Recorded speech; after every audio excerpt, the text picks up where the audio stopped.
Assalamualaikum warahmatullahi wabarakatuh. Dugaan yang kuat adalah bahwa bangunan suci masjid di kota Purwakarta yang baru ini kemungkinan tidak berbeda dengan masjid atau bangunan suci di Purwakarta Lor, ya, di mana pusat pemerintahan Cakra Wedana dan Cakra Dirja itu tinggal, ya. Jadi di sana juga pembangunan pertama-tama dalam bentuk langgar atau musola. Jadi tampaknya ada kesamaan antara bangunan suci di Purwakarta Lor dengan di Purwakarta yang baru.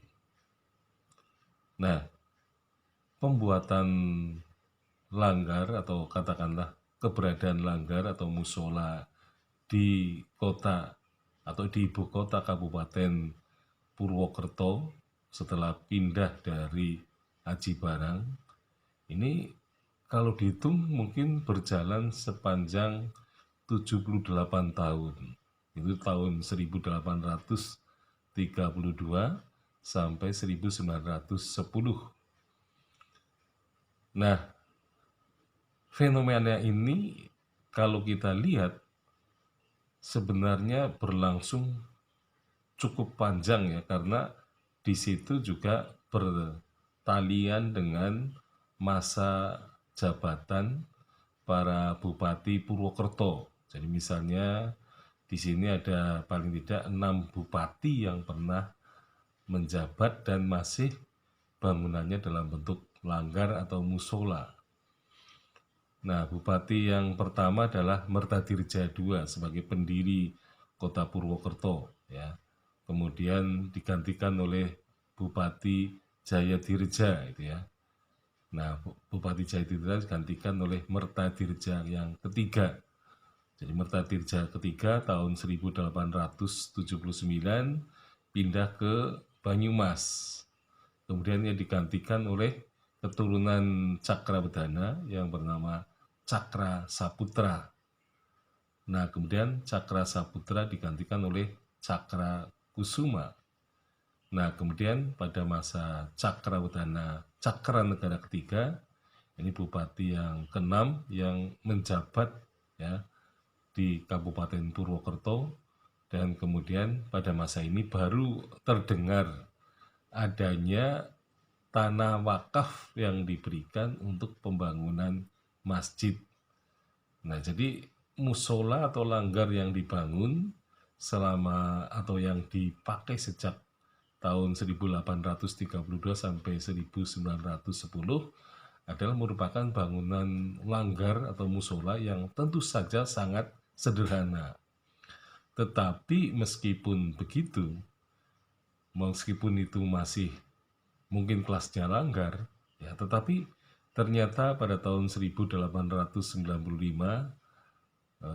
kas dari Masjid Purwokerto ini termasuk besar.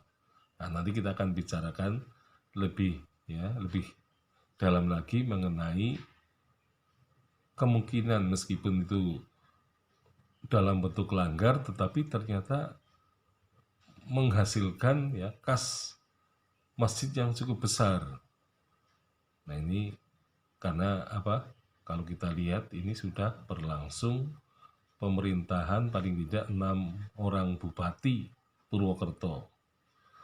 Nah, keberadaan langgar dan musola ini memang merupakan kenyataan sejarah bahwa memang lahannya memang terlalu sempit, ya, untuk membangun sebuah masjid yang cukup besar, ya, yaitu masjid yang representatif sebagai masjid kabupaten. Jadi meskipun dalam bentuk yang sederhana, mungkin orang bisa mengatakan kalau sekarang, ya, masjid itu sebenarnya hanyalah langgar atau musola yang kecil saja, tetapi kelihatannya masjid itu atau langgar itu mungkin saja jumlah apa istilahnya jumlah jamaahnya kelihatannya besar, sehingga memang pemasukan apa sumbangan ya kotak sumbangannya kelihatannya menjadi besar, sehingga kemudian pada tahun 1895 atau sebelumnya Raden Patih Wiratmajeni menggunakan uang kas masjid untuk membantu para priayi pada masa itu. Nah, inilah yang menarik perhatian, bahwa meskipun dalam bentuk yang sederhana, ternyata bahwa masjid atau musola atau langgar Kabupaten Purwokerto ini masih dalam keadaan yang terbatas, dan karena tidak ada tradisinya, maka Kampung Kauman tidak mendukung, karena memang tidak ada Kampung Kauman baru. Sekian, Assalamualaikum warahmatullahi wabarakatuh.